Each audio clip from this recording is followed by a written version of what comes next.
একটা চিপসের দাম কত? 5 টাকা, 10 টাকা, মিনিমাম 20 টাকা।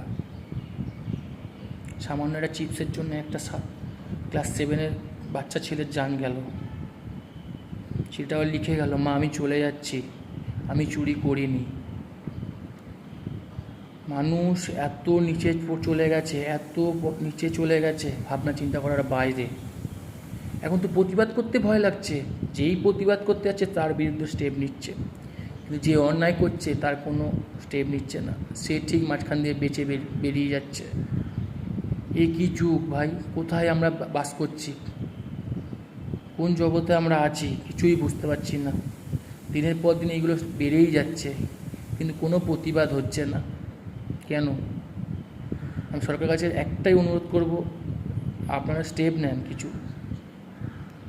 আর বেশি কিছু কথা বলে বাড়াবো না, জাস্ট এইটুখানি।